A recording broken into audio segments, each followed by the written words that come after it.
বলতে বললাম যে আমাদের কাছে মনে করি একজন জ্ঞানী লোক আসলো, আমরা নীরবে কথাটা শুনবো, শুনলে আমাদের অনেক জ্ঞান বাড়তে পারে।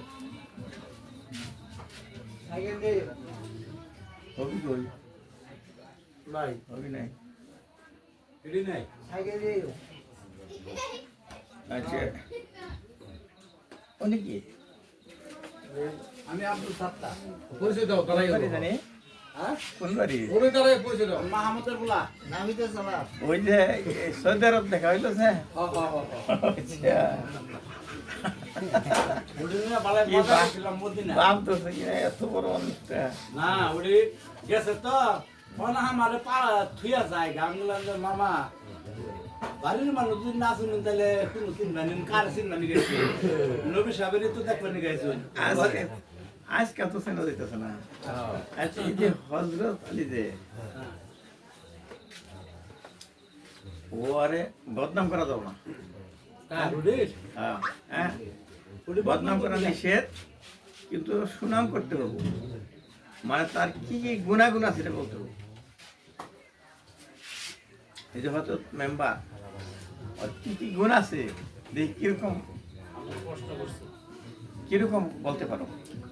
উনি তো আমার বাঁচতে 22টা গুণ হইলো এই হিসাবে তো মোটামুটি ভালোই গুণ আছে আবার আমি দুই চারটা কথাবার্তা কইলে হারা ওটা আবার শোনে আবার আমার ডাকে আবার ওটা একটু তাড়াতাড়ি সারা দেয়, কিন্তু ইদারিং কিছুদিন ধরে একটু ছাটকাটতাছে, মানে এটা একটু ক্রিমিনালি একটা ভাব দেখাইতেছে। না এটা তাহলে ব্যক্তিগত কথা হইতেছে। পুলিশ হেফাজত মানে ছাড়েন ওর সেটা যে কইলা না। গুণাগুণ আছে এর আমি তো জীবনে কোনো পুলিশের হেফাজতে যাই নাই। এর যে গুণাগুণ আছে এটা বলতে হবে। গুণ অনেক গুণ আছে, যেমন আলহামদুলিল্লাহ ওই যেটুকু গুণ আছে এলাকার জন্য সকলের জন্য খাটতাছে, হ্যাঁ হ্যাঁ সকলের মাঝে থাকতেছে, এটাই আলহামদুলিল্লাহ। আচ্ছা শেষ হয়ে গেল। এটাই তো আর কি, সকলের নগে যদি মিলামিশা চলাফেরা করে এটাই তো একটা মুসলমানের দায়িত্ব আমাকে। আমি যদি আরেকজন কিন্তু হেলদি আছে বেশি বলে থাকেন ফার্স্ট হয়ে যাবো। ফার্স্ট উইক সমস্যা নাই তো, কার দেবেন ওহেম বেটারে দিন। হ্যাঁ না তুই কো আমরা কম কি রে এই রহিম বলো না না হলে কি বলবো? এর সঙ্গে কিছু জানো না। জানি ফার্স্ট কিন্তু হয়ে গেল এই যে কি নাম বললা আচ্ছা 7টারে ফার্স্ট হয়ে গেছে। ও তো ওই ফার্স্টে এই তোমার ফার্স্ট বানা যায় কিনা ফার্স্ট ছিল পুরস্কার আছে না। এর সম্বন্ধে বেশি বলতে পারবো গুণাগুণ সে ফার্স্ট হলো। অন্যজন আচ্ছা কে পারে বেশি হ্যাঁ, বুঝতে পারছো না? হ্যাঁ? না না না কাকা আমি কিছু বলবো না। কেউ পারে না আর কি বলবা বাবুল পারবা তো পান মুখে দেখো না কি কইবা আব্বু আসসালামু আলাইকুম সম্মানিত উপস্থিতি এই মাত্র পয়সা বেশি গো।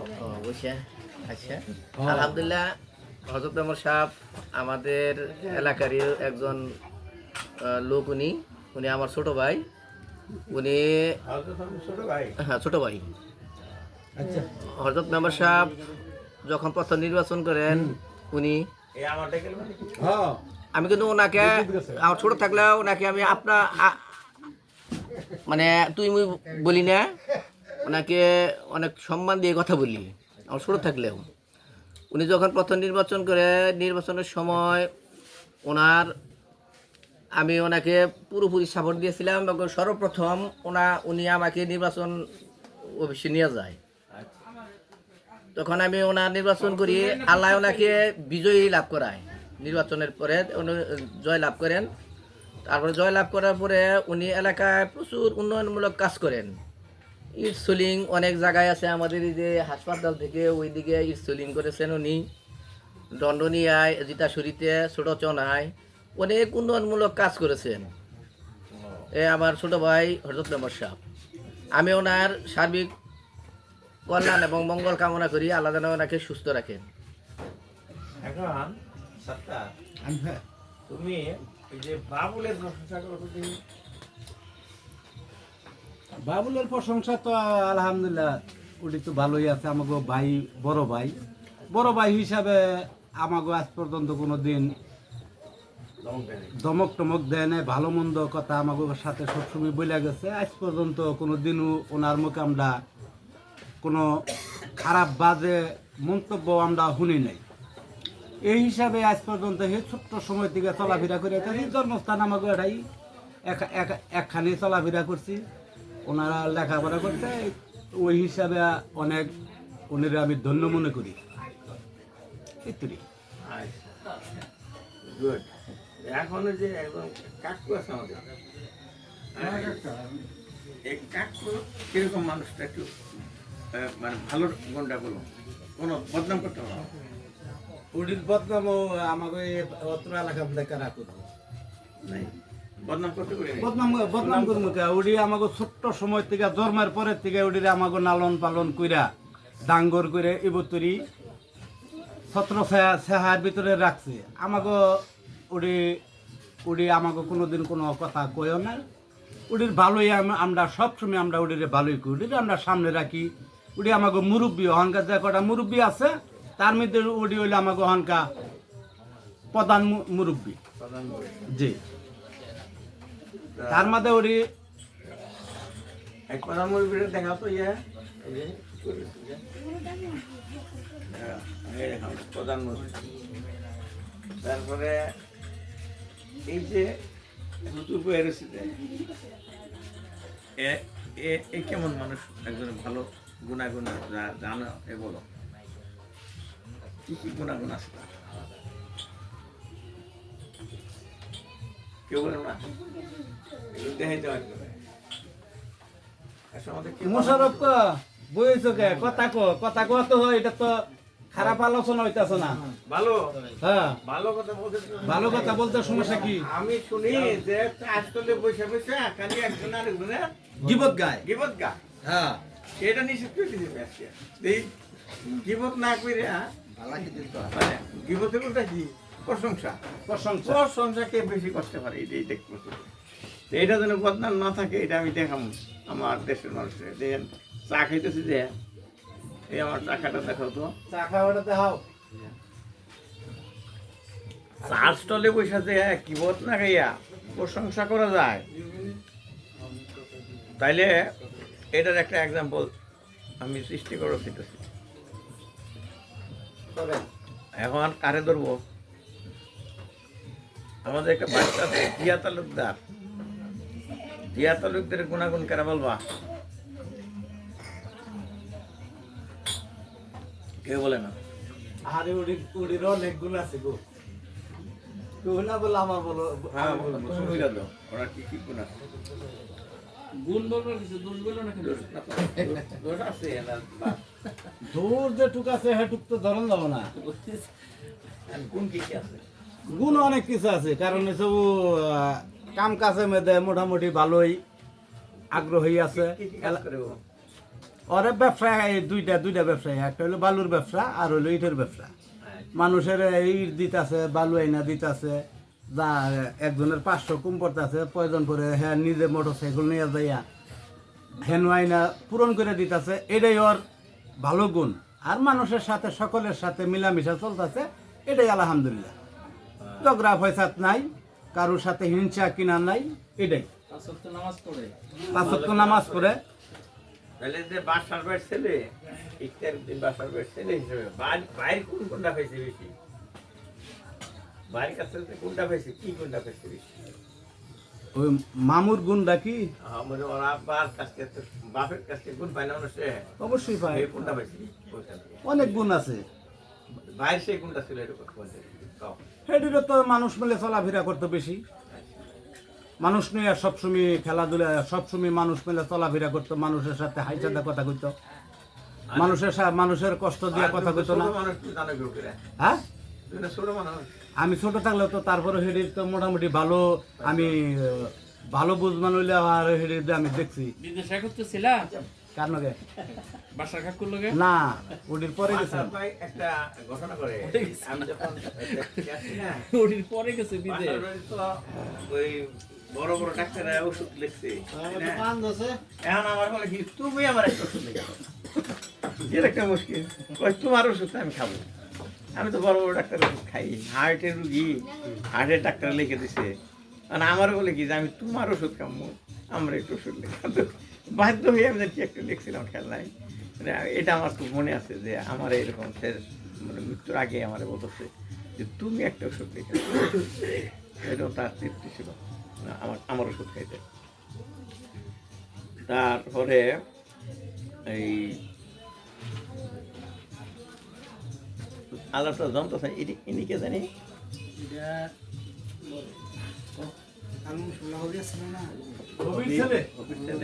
উনি তো মনে মারা গেল না? উনি কিন্তু আমার মতো বয়স, আমার তো একটু বয়সে বেশি হতে পারে, আমরা অনেক ছোটকালে তার সাথে আমার কিছু মহব্বত ছিল। তুমি কি করো? বাড়িতে সংসার বিদেশ যাও নাই? আসছিলাম, আইসা বসছি, কয় বছর ছিলা? আসছিলাম 4 বছর। বাপ নাই, ভাইও নাই। আমি কোথায় আলাপটা করলাম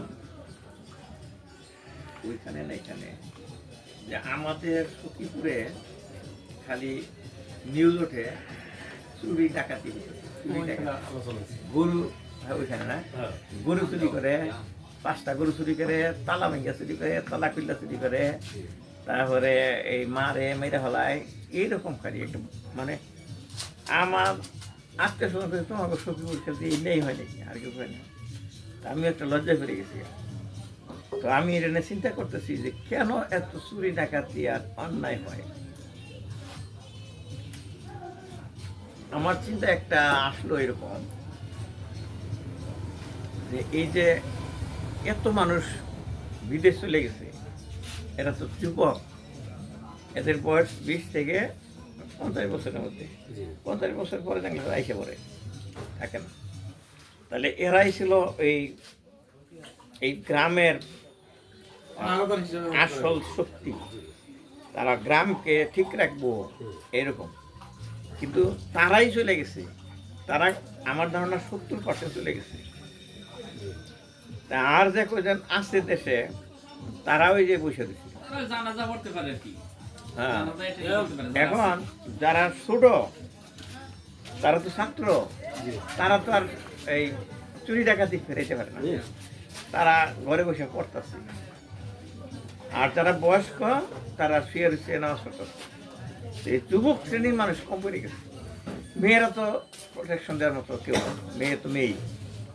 এই কারণে এই চুরি ডাকাতি বেড়ে গেছে এবং ওরা বাইরে থেকে এসে করতেছে, গরু নিয়ে যাইতেছে গা। এটা আমার ধারণা হইতেছে, এটা যুবক শূন্যতার একটা ইফেক্ট। এটা যুবক কম, যুবক আছে কিন্তু সৌদি আরব গেছে, মালয়েশিয়া গেছে, মালদ্বীপ গেছে, বিভিন্ন দেশে গেছে। আর যারা দেশ বিদেশ যায় নাই, সচ্ছল যারা, তারা সখীপুর গেছে, বিভিন্ন জায়গায় চাকরি করতেছে, তাই না? সচ্ছল হওয়ার জন্য তো হয়েছে, সচ্ছল না হলে যাইতো না। কিন্তু আমি গেছি, তাই না? এখন এই খালি যে বিদেশ যাওয়া তা না, ওই যে শহরে যাওয়া একটা ঘটনা, কিন্তু অরক্ষিত হয়ে গেছে আমাদের এই গ্রাম, বড় পাড়া গ্রাম ধরুন, সারাশিয়া গ্রাম ধরুন, এরকম। এই কারণে আমার কাছে মনে হইতেছে এই চুরি ডাকাতি। তারপরে আরেকজন একটু বললো যে নেশা, নেশা তো করে ছোটরা, বড়রা খুব নেশা কমই করে মনে হয়। তারা ওই যে যেহেতু বাবা নাই অনেকের, বাড়িতে মা মা আদর করে টাকা পয়সা দেয়, বাবা না দিলে মরে দেবো গা, পাশে দিব, এটা সেটা হুমকি দেয় আর কি। একটা মোটর সাইকেল কিনা দেয়, মোটর সাইকেলে উড়ান করে 3 জনে মিলে, মারাও যায়। কিরকম স্মার্ট ছিল আমাদের বাসেদের কার ছেলেটা, বাসেদের ছেলেটা, আমার কাছে গেছো মার, এটা আমি এত শোক পাইছিলাম। ওটা কি খুব জোরে মোটর সাইকেল চালায়, আগেও শুনছি। ওটা বিশ্বাস হলো মারা গেল, বিশ্বাস এই গেল। এখন বন্ধ রাখতে পারো। আমি আসলে চা খাইতে খাইতে এই পাড়ার মানুষের সাথে গল্প করলাম, এটাকে বলে আড্ডা দেওয়া আর কি। মানুষের বলতে ডাক্তার সাহেবের কাজ নাই, তো আড্ডা দিতে গেছে। আসলে আড্ডা না, আমি গ্রামের মানুষকে ভালোবাসি, তাদের সাথে মাঝে মাঝে আইসা এই চা স্টলে বসি, অনেকের সাথে দেখা হয়। বিশেষ করে এই কাকুর আসল কি রিয়াজউদ্দিন কাকু, আমরা ছোটকাল থেকে মগরেবাড়ি কাকু কই, ওনার সাথে আমার দেখা হই, মনটা ভরা যায় দেখলে করি, উনি যে একটা হাসি দেয় আমার দেখলে, এই যে ভালো লাগে। আর রাষ্ট্রলে আসলে পরে এই আমি এই গল্প করি, টেলিভিশন বাঁচতে দিই না, কারণ টেলিভিশন বাজলে তো গল্প করা যাবে না, ওই যে পাশেটাই বাঁচতেছে এটা ডিস্টার্ব হইতেছে। এরকম যদি সবাই গল্প করতো তাহলে ভালো হইতো, কিন্তু আর সেই টেলিভিশন দেখার জন্য আর চা খাওয়ার জন্য। আর যদি টেলিভিশন বন্ধ করে দেয় তাহলে নাকি এই বিপদ গায়ে যে আসে নাই চা। হ্যাঁ, ঠিক আছে, বন্ধ করো, ধন্যবাদ।